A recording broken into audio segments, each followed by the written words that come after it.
কখনো কখনো যখন কোনো ঘটনা মানুষের ইচ্ছা অনুযায়ী ঘটে না, তখন মানুষ এটা বলে যে হে ঈশ্বর, আপনি আমার পাশে থাকলেন না, আপনি বড়ই কঠোর, এটা আপনার দোষ। যেখানে বেশিরভাগ সময় হয়তো সে নিজেই নিজের কর্মফল ভোগ করছে, আর কখনো কখনো ঈশ্বর হয়তো তার জন্য আরো ভালো কোনো পরিকল্পনা করে রেখেছেন, কিন্তু মানুষ সেটা বুঝতে পারে না। তাই দিনের শেষে যেটা প্রয়োজন সেটা হলো নিজের মনের কথা বুঝতে হবে। আপনার বিবেক কি বলছে শুধু সেটাই করুন আর সামনে এগোতে থাকুন। সন্দেহ আর বিশ্বাস, এই দুই আবেগ যাদের বিশেষত্ব আছে, কিন্তু এই দুইয়েরই স্থান একই, মন। বিশ্বাস আর সন্দেহ এই দুটোই কখনো আমাদের দুঃখের কারণ হয়ে দাঁড়ায়, বিশেষ করে তখন যখন আমরা কোনো ব্যক্তির চরিত্রের আকলন উচিতভাবে করতেই পারি না। আর তাছাড়া এই কাজটা সহজ নয়। আমরা কখনো কখনো কোনো অনুচিত ব্যক্তিকে উচিত বলে ভেবে বসি, তার উপর বিশ্বাস করে ফেলি, আর ফলস্বরূপ সেই ব্যক্তি আমাদের বিশ্বাস ভঙ্গ করে বসেন, আর আমাদের দুঃখের সম্মুখীন হতে হয়। ঠিক সেইভাবেই কখনো কখনো আমরা এমন কোনো ব্যক্তির উপর সন্দেহ করি যে হয়তো পূর্ণরূপে পূর্ণ নিষ্ঠা ভরে আমাদের মঙ্গল কামনাই করেছেন, এমন একজন ব্যক্তি যে সত্যি বিশ্বাসের পাত্র। আর যখন সেই ব্যক্তি এটা জানতে পারেন যে আমরা তাকে নিয়ে সন্দেহ করেছি, খুবই স্বাভাবিক তিনি দুঃখী হয়ে যান। এমন কোনো ব্যক্তিকে দুঃখ দিলে আমাদের মনও দুঃখী হয়ে যায়। তখন আমরা এটা ভাবি যে এই সংসারে আমরা কার উপর আস্থা রাখব আর কাকেই বা সন্দেহ করব? এর উত্তর হলো সময়। এই সংসারে কোনো ব্যক্তির চরিত্র যাচাই করা সবথেকে কঠিন কাজ, সেটা সময় নিয়ে করুন। কোনো ব্যক্তিকে যদি আপনি বুঝতে চান, তাকে পরখ করে দেখতে চান, তাহলে তার সাথে যতটা সম্ভব সময় অতিবাহিত করুন। এই সময় আপনার সামনে সেই ব্যক্তির এমন কিছু দিক তুলে ধরবে যা আর কোনোভাবে আপনি দেখতে পাবেন না। তারপর কি, সময়ের সাথে আপনি জানতে পেরে যাবেন যে এই ব্যক্তি, তার উপর বিশ্বাস করা উচিত নাকি অনুচিত। শুধু এভাবেই যাচাই করুন আর আমার সাথে ভালোবেসে বলুন, রাধা রাধা। এই সংসারে প্রত্যেকটি ব্যক্তির নিজস্ব বিশেষত্ব আছে, আর এই বিশেষত্ব কারোর কাছে শক্তির সমান, কারোর কাছে দুর্বলতা, তা সে মানুষই হোক বা পশু পাখি হোক না কেন। যেমন মাছ নিজের সমগ্র জীবন জলের মধ্যেই যাপন করতে পারে, কিন্তু সে বনের মধ্যে ছুটতে পারবে না। সেখানে সিংহকে বনের রাজা বলা হয়, কিন্তু সে তার আধিপত্য জলে স্থাপন করতে পারবে না। যদি সিংহ মাছকে এই প্রতিস্পর্ধা জানায় যে তুমি বনের মধ্যে এসে আমার সম্মুখীন হও, তাহলে সেটা অনুচিত হবে। সেটা মাছের দুর্বলতা নিয়ে উপহাস করার মতোই হবে। এবার সংসার এটা দেখে যিনি দুর্বল তার পরিস্থিতি দেখেও হাসবে, আর আপনার মূর্খামি দেখেও উপহাসই করবে। সেই জন্য নিজের জীবনে সব সময় যদি নিজের তুলনা করতে হয়, তাহলে সেই ব্যক্তির সাথে করুন যে বল, স্থান এবং ধন, এই তিন দিকে আপনার সমতুল্য, কারণ সেক্ষেত্রে দুজনেই উচিত শিক্ষা লাভ করবেন। যদি এমন কোনো ব্যক্তি থাকেন যিনি আপনার থেকে শক্তিশালী, কিন্তু তিনি আপনাকে দুঃখ দেওয়ার চেষ্টা করছেন, তাহলে এটা জেনে রাখবেন যে মানুষ কিন্তু সেই গাছেই পাথর ছুঁড়ে মারে যার ফল অত্যন্ত সুমধুর হয়ে থাকে। আর যদি আপনি বেশি শক্তিশালী হন, তাহলে অহংকার করবেন না। এটা মনে রাখবেন, অনেক বড় বড় পাথরও জলে ডুবে গিয়ে নিজের অস্তিত্ব হারিয়ে ফেলেন। নিজের নিজের শক্তি সম্পর্কে সচেতন হন, সবাইকে ভালোবাসুন, সবাইকে সাহায্য করুন, আর আমার সাথে ভালোবেসে বলুন, রাধা রাধা। মানুষ জীবনে সব সময় চিন্তা করে, আশেপাশে দেখে আর ভাবে যে সবাই কত প্রসন্ন, শুধু আমার জীবনেই সমস্যা আছে। কিন্তু বিষয়টা তা নয়। শুধু প্রত্যেক ব্যক্তিরই নয়, প্রত্যেক প্রাণীরও জীবনে সমস্যা আছে। এবার মানুষ একটা পাখিকে দেখে এটাই ভাবে যে এদের জীবন কতটা সহজ। কোনো দেশেরই সীমারেখা এদের উপর লাগু হয় না। কোথায় থাকবে সেই নিয়েও কোনো ভাবনা নেই। কত শান্তির জীবন এদের। তারপর সে একটা পিঁপড়েকে দেখে আর এটা ভাবে কি অসাধারণ, এদের তো সারা জীবনই মাটির উপরেই অতিবাহিত হয়, খাবারটাও মাটিতেই পেয়ে যায়। কি শান্তির জীবন এদের। কিন্তু যখন কোনো ঝড় আসে তখন সবার আগে সেই পাখির বাসাটাই ঝড়ে ভেঙে যায়।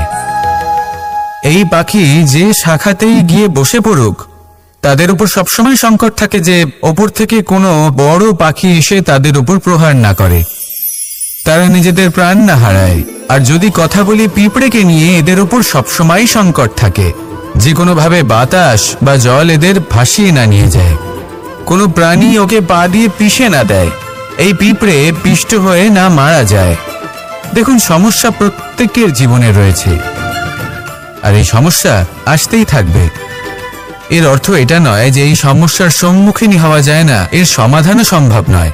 প্রত্যেক সমস্যার সমাধান অবশ্যই আছে, শুধু শান্ত মনে সেটা খুঁজে বের করতে হবে। তাহলে সেটাই করুন, প্রত্যেক সমস্যার সমাধান করতে থাকুন। যত সমাধান করবেন জীবন আনন্দময় হয়ে উঠবে। যদি সমাধান না করেন তাহলে আজীবন দুঃখই পেতে থাকবেন। আসুন আমার সাথে ভালোবেসে বলুন, রাধা রাধা। এই জীবনে আমরা কখনো না কখনো জয়ী হয়েছি, আবার কখনো পরাজয়েরও সম্মুখীন হয়েছি।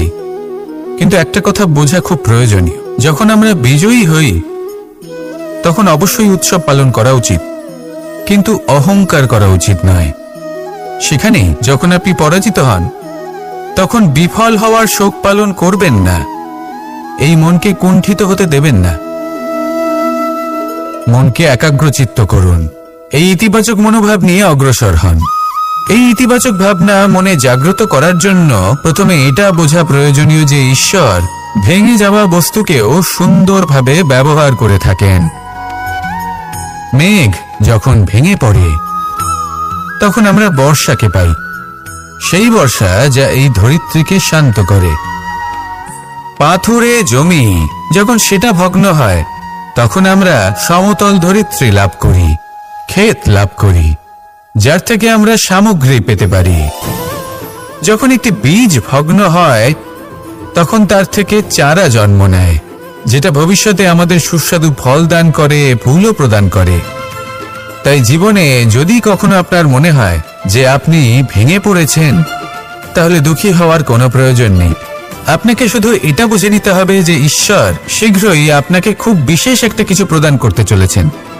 এই জীবনে ওঠা নামা, জয় পরাজয়, এই সব কিছু আসতে থাকবে, চলেও যাবে।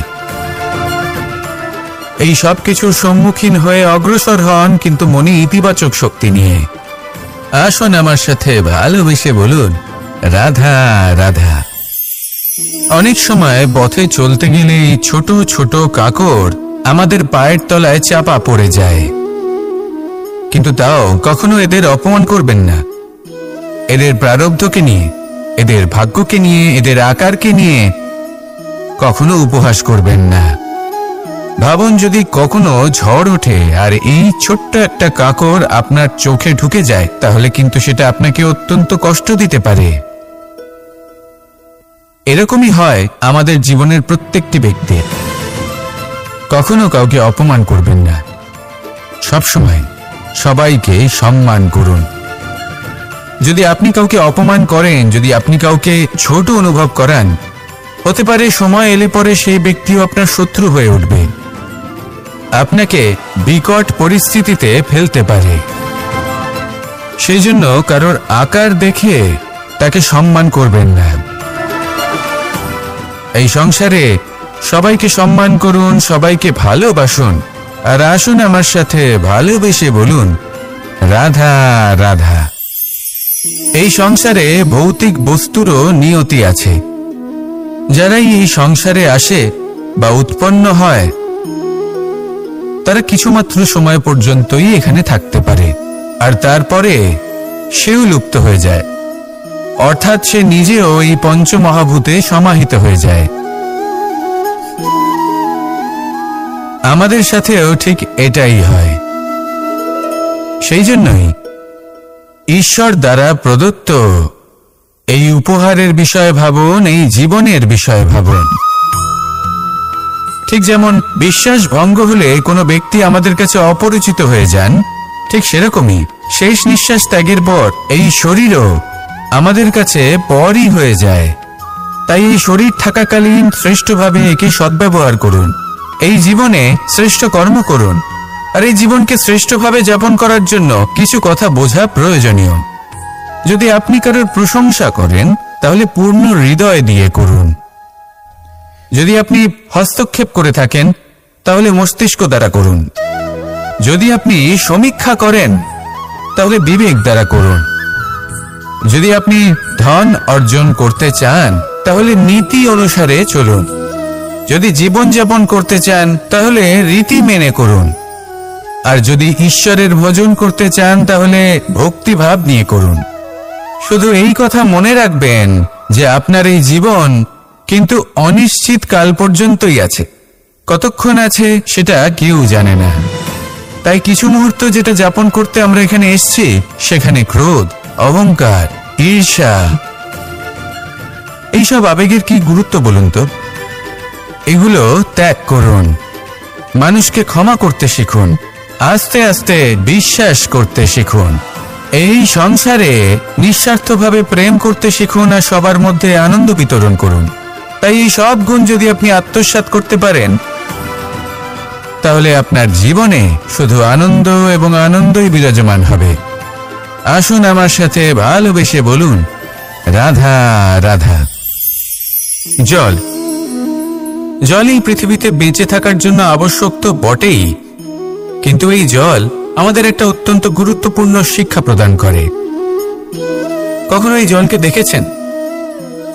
যে পরিস্থিতিতেই এই জল প্রবাহিত হোক না কেন, এর উপর যা কিছুই প্রভাব থাকুক না কেন, এর পথে যতই বাধা আসুক না কেন, তার মধ্যে থেকে ও নিজের পথ ঠিক বের করে নেয়, কিন্তু নিজের প্রবাহ থামতে দেয় না, ক্রমাগত অগ্রসর হতে থাকে।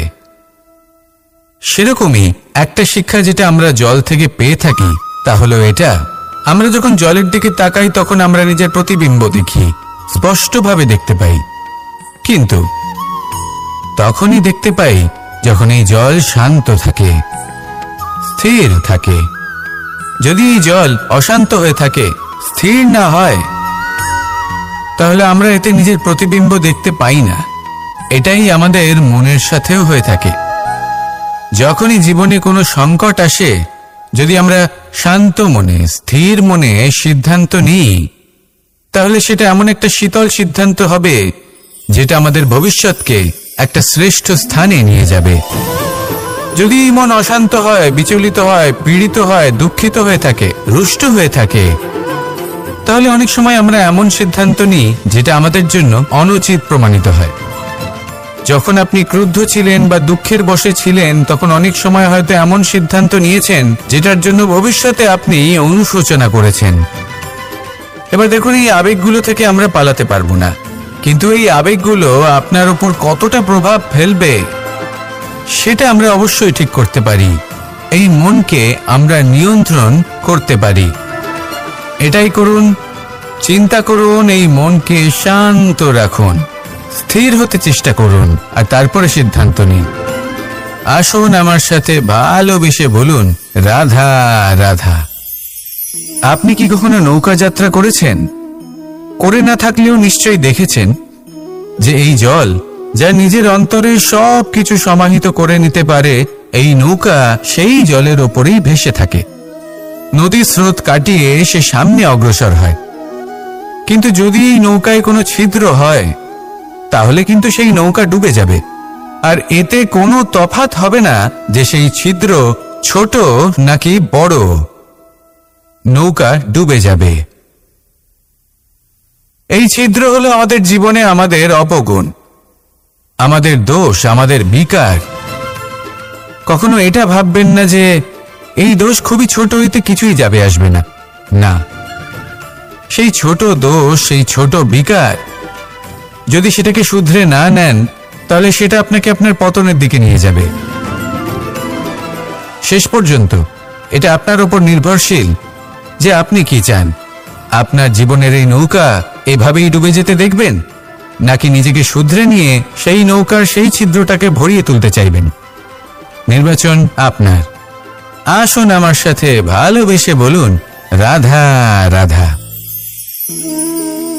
আমরা সবাই পাথর দেখেছি, পর্বতও দেখেছি, শুকনো পাতাও দেখেছি, শ্যামল বনানীও দেখেছি। কখনো ভেবেছেন পাথরের অস্তিত্ব কিন্তু ততক্ষণ পর্যন্ত যতক্ষণ সে পর্বতের গায়ে আটকে থাকে। যখন সেই পর্বত থেকে সেই পাথর ভিন্ন হয়ে যায় ও নিজের অস্তিত্ব হারিয়ে ফেলে, আস্তে আস্তে কখনো পাথর কেটে বা কখনো পিষ্ট হয়ে সেই পাথর আস্তে আস্তে মাটিতে পরিণত হয় এবং পূর্ণরূপে নিজের অস্তিত্ব হারিয়ে ফেলে। এটাই পাতার সাথেও হয়।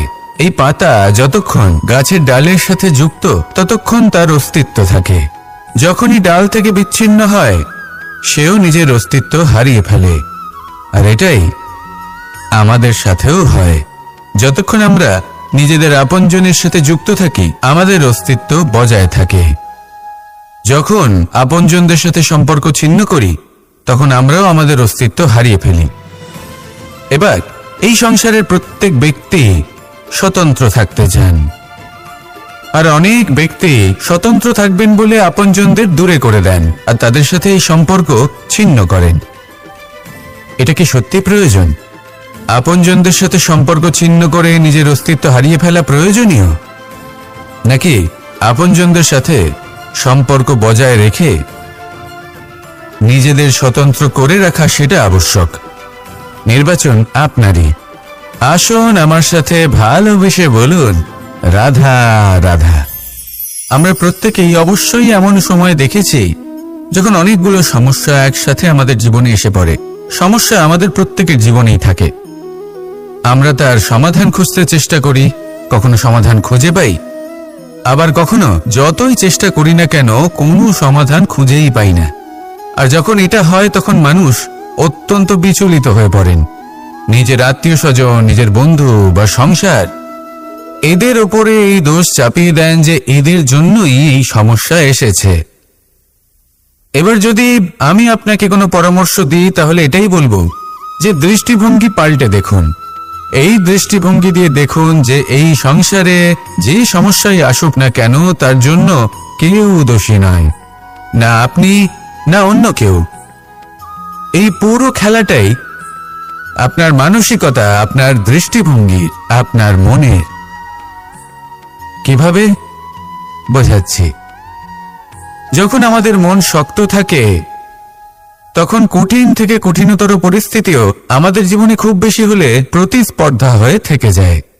সেখানে যদি আমাদের মন দুর্বল থাকে তখন অল্প কঠিন পরিস্থিতিও আমাদের কাছে খুব বড় সমস্যা হয়ে যায়, তাই না? একটা শক্ত মন কঠিন পরিস্থিতিকে প্রতিস্পর্ধা হিসেবে দেখে আর তার মধ্যে ওটা সুযোগ খুঁজে নেয়। আমাদের শুধু এটাই করতে হবে। এই সংসারে অন্য কাউকে দোষী মনে করলে আপনার সমস্যা দূর হয়ে যাবে না। সেই জন্য এই সংসারকে দোষ দেওয়ার বদলে এই সমস্যার মূলে চলে যান, সেটাকে বুঝুন, নিজের এই মনকে শক্ত করে তুলুন।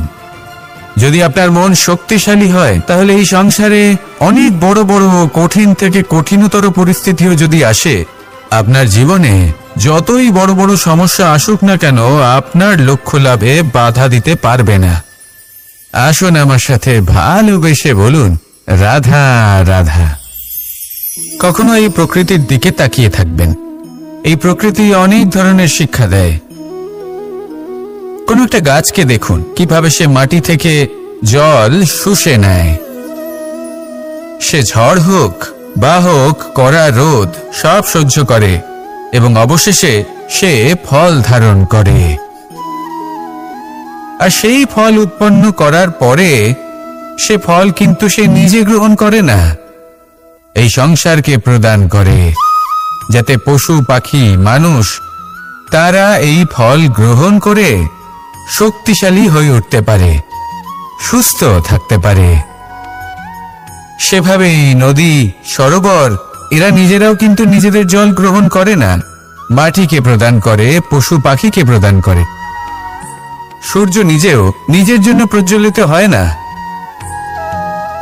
সে প্রকাশ ছড়িয়ে দিতে চায় আমাদের সবার কাছে, সে আলো পৌঁছে দিতে চায়। এই প্রত্যেকের কর্মে পরমার্থ নিহিত আছে, আর সেই জন্যই এদের সকলকে পুজো করা হয়। তাই মনে রাখবেন, আপনার কাছে জীবন যাপনের অতিরিক্ত যা কিছুই আছে তা পরমার্থের জন্য। তাহলে তার সদ্ব্যবহার করুন আর আমার সাথে ভালোবেসে বলুন, রাধা রাধা। পরিবর্তন, এটা হলো সৃষ্টির অমূল্য নিয়ম। এই সংসারে সবকিছু সময়ান্তরে পরিবর্তিত হয়, এই সময়ও পরিবর্তিত হয়। পরিবর্তন চিরকাল হয়ে এসেছে আর চিরকাল হতে থাকবে। কিন্তু এবার আমরা সেই পরিবর্তন কিভাবে লাভ করব, যেটা আমাদের প্রয়োজন, যেটা আমরা চাই? আমরা জীবনে বিকাশ চাই। এই বিকাশ কিভাবে লাভ করতে পারি? এই প্রকৃতি কিন্তু আমাদের অত্যন্ত উত্তম উদাহরণ দিয়ে বুঝিয়েছে। একটি বিন্দুর উদাহরণ দিয়েছে যা ভবিষ্যতে একটা বিশাল নদীর আকার ধারণ করে। এটা কিভাবে হয়? মেঘ থেকে একটি বিন্দু ঝরে পড়ে সেই পর্বতের ওপর যেখানে হিম আছে। সেই হিমের সংস্পর্শে আসা মাত্র সেই বিন্দুর সাথে আরো বেশ কিছু বিন্দু যুক্ত হয়। তারপর তারা অগ্রসর হয়, আরো কিছু বিন্দু যুক্ত হয়, আস্তে আস্তে একটা ক্ষীণ ধারার রূপ ধারণ করে। এবং সেটাই ভবিষ্যতে আরো এগোতে থাকে। অনেকটা যাওয়ার পর যখন অনেক সংখ্যক বিন্দু একসাথে যুক্ত হয়, তখন সেটা বিশাল নদীর আকার ধারণ করে। এবার আমরা মানুষ বলে আমাদের সাথে এই নিয়মের অন্যথা হয় তা নয়। আমরাও এই প্রকৃতির অংশ, আমাদের ক্ষেত্রেও একই নিয়ম প্রযোজ্য। যখন পরিশ্রম করে অনেক সংখ্যক বিন্দু আমরা একত্রিত করব, তখনই পরিবর্তনের নদী প্রবাহিত হবে। প্রয়োজন হল নিরন্তর পরিশ্রম করা এবং ধৈর্য ধরা। এটা করতে থাকুন, জীবনে সবকিছু লাভ করতে পারবেন। কারণ প্রকৃতি আমাদের এটাই শিখিয়েছে, আর আমরা এই ব্রহ্মরই একটি অংশ, যার দ্বারা এই ব্রহ্মাণ্ড নির্মিত। আসুন আমার সাথে ভালোবেসে বলুন, রাধা রাধা। প্রত্যেক মানুষ নিজের জীবনে দুঃখ অনুভব করেন। প্রত্যেকের দুঃখ আলাদা হতে পারে। কারোর মনে এই দুঃখ থাকে যে সে তার বাবা মায়ের সব ইচ্ছে পূরণ করতে পারেননি। কেউ এটা ভেবে দুঃখ পান যে সে চিরকাল সদাচার করেছেন, সৎকর্ম করেছেন, কিন্তু তাও তাকে দুরাচারী বলে মনে করা হয়। কেউ এটা ভেবেও দুঃখ পান যে তার সামনে যে ব্যক্তি রয়েছেন তার চোখে তিনি শত্রু হয়ে উঠেছেন বা দুষ্ট হয়ে উঠেছেন, যেখানে তিনি হয়তো কোনো অনুচিত কাজই করেননি।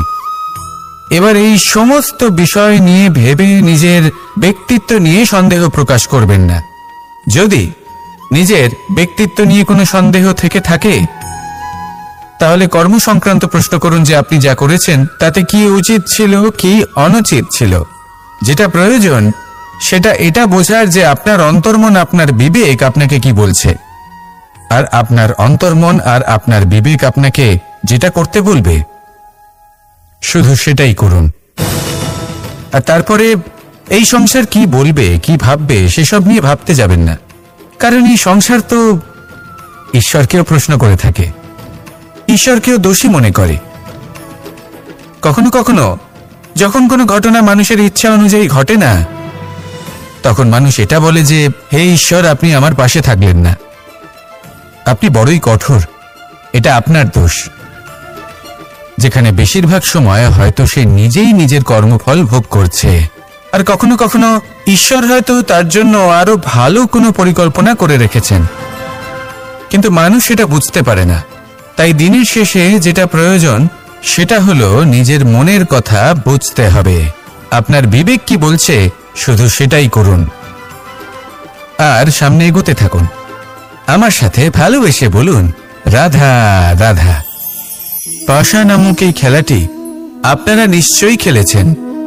না খেলে থাকলে দেখেছেন, আর যদি দেখেও না থাকেন তাহলে নিশ্চিত রূপে শুনেছেন।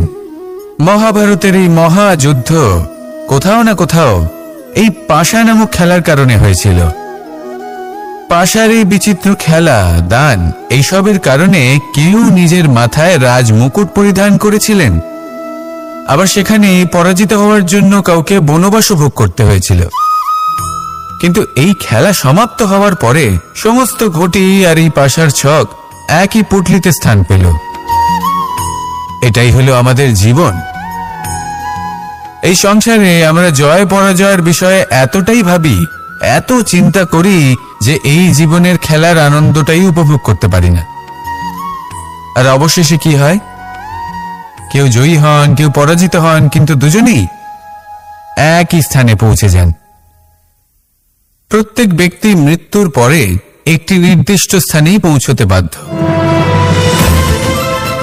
কিন্তু ততক্ষণ এই জীবন, এই খেলা, তার আনন্দ উপভোগ করুন।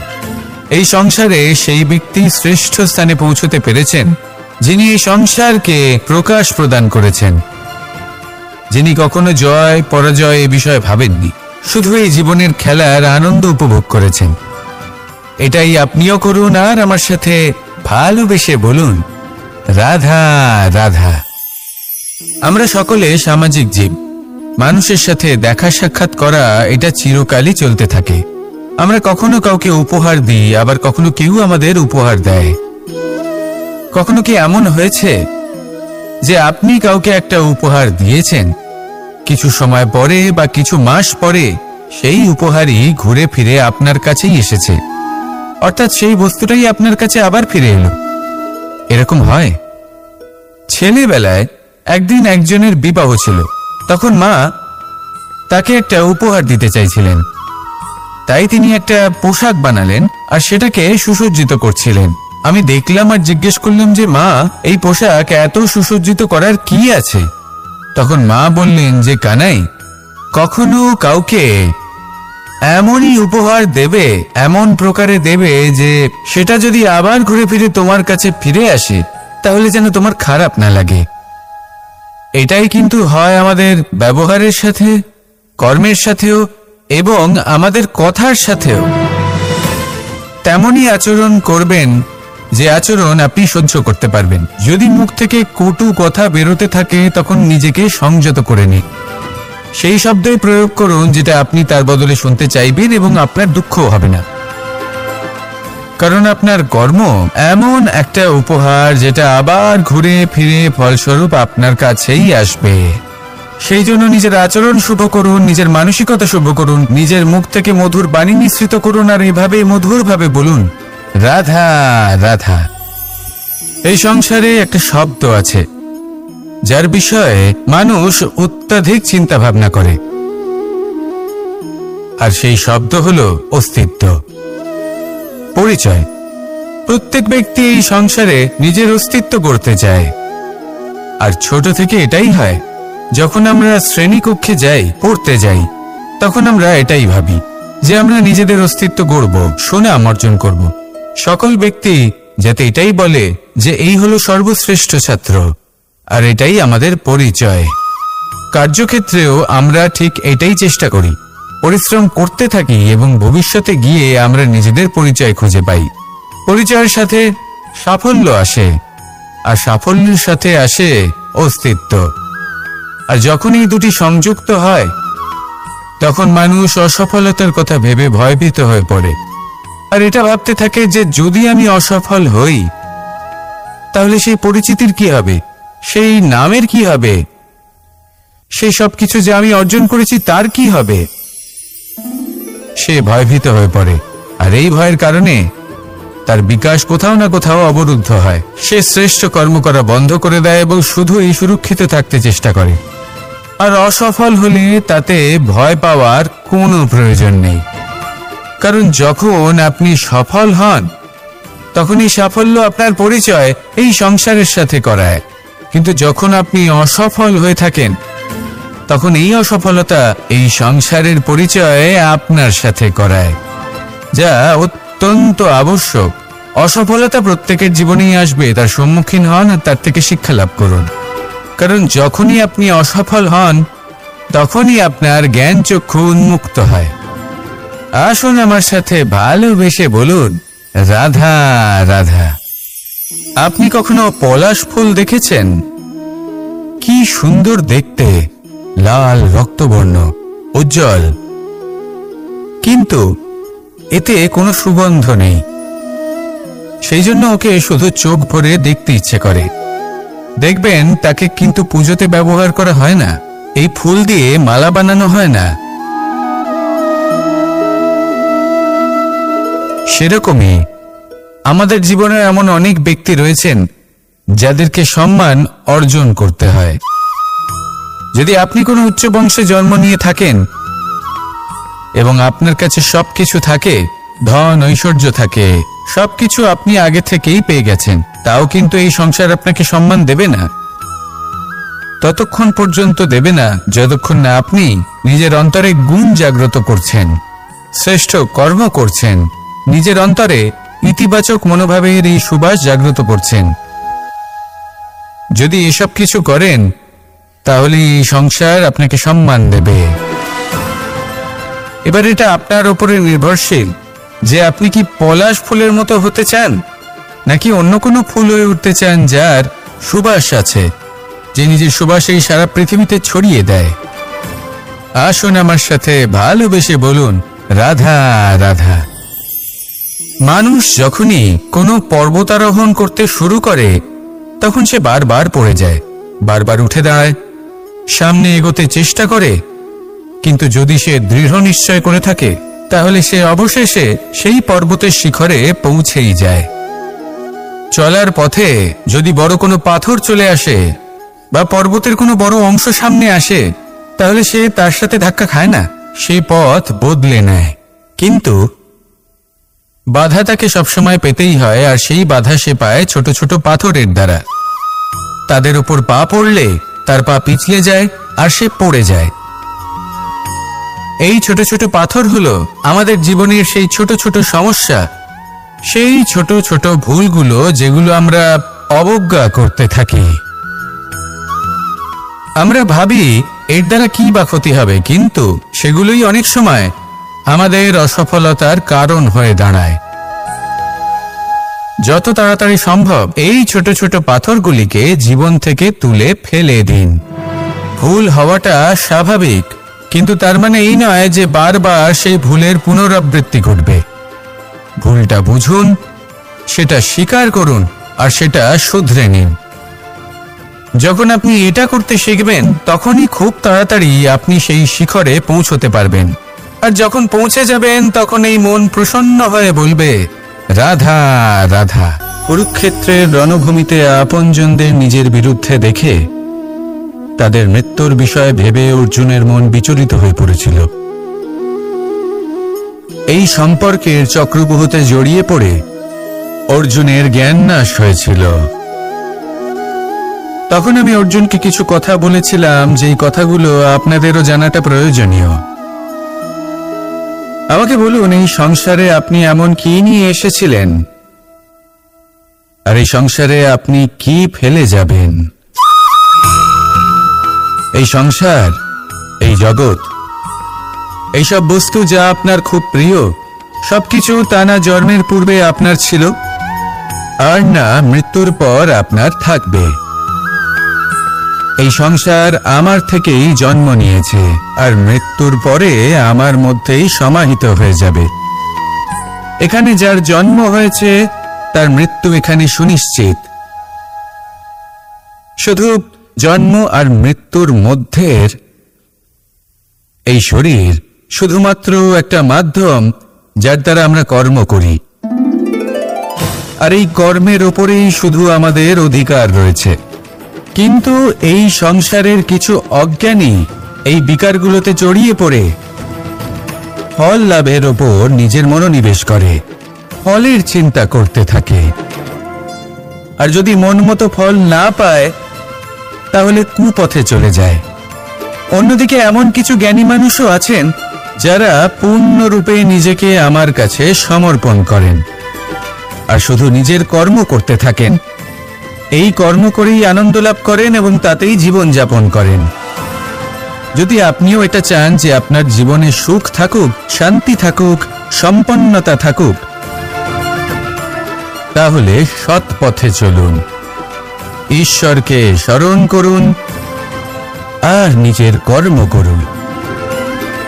আসুন আমার সাথে ভালোবেসে বলুন, রাধা রাধা। গোবর্ধন পর্বতের সাথে আমার সম্পর্ক কেমন আপনারা জানেন। অনেকদিন আগে যখন আমি ছোট ছিলাম, একদিন আমি আর বাবা গোবর্ধন পর্বতে ওঠার চেষ্টা করছিলাম। আমি ক্লান্ত হয়ে পড়লাম আর আমি বাবাকে বললাম যে, বাবা, আমাকে আর কতটা উপরে উঠতে হবে, আর ক পা যেতে হবে, আর কত উঁচুতে উঠতে হবে, আর কত সময় লাগবে। তখন বাবা হাসলেন। উনি আমার কাঁধে হাত রাখলেন আর আমাকে বললেন যে, এটা আন্দাজ করতে যেও না যে আর কত সময় লাগবে, এটা মাপতে যেও না যে আর ক পা সামনে এগোতে হবে। শুধু এই যাত্রাপথের আনন্দ উপভোগ করো আর সামনে এগোতে থাকো। যদি এটা করতে পারো তবেই নিজের লক্ষ্য লাভ করতে পারবে। এটা কিন্তু আমাদের জীবনের সাথেও ঘটে। আমরা চিন্তিত হয়ে পড়ি যে এখনো আর কতটা সামনে এগোতে হবে, আর কতটা চেষ্টা করতে হবে, কতটা পরিশ্রম করতে হবে, আর কত সময় লাগবে নিজের লক্ষ্যে পৌঁছতে। এই চিন্তা ত্যাগ করুন, নিজের দৃষ্টিভঙ্গি পাল্টান আর এটা ভাবুন যে আরো কত শ্রেষ্ঠ কর্ম করতে পারি সামনে এগোনোর জন্য, আর কত তীব্র গতিতে আমি সামনে এগোতে পারবো। সামনে অগ্রসর হওয়ার এই যে যাত্রা বড়ই সুন্দর, এটার আনন্দ উপভোগ করুন। বাবার এই শিক্ষার কারণে আমি গোবর্ধন পর্বত হাতে তুলতে পেরেছি। দিনের শেষে এটা আপনার উপর নির্ভর করছে যে নিজের পর্বতরূপী লক্ষ্যকে আপনি নিজের হাতের মুঠোয় ধরে রাখতে পারবেন নাকি নয়।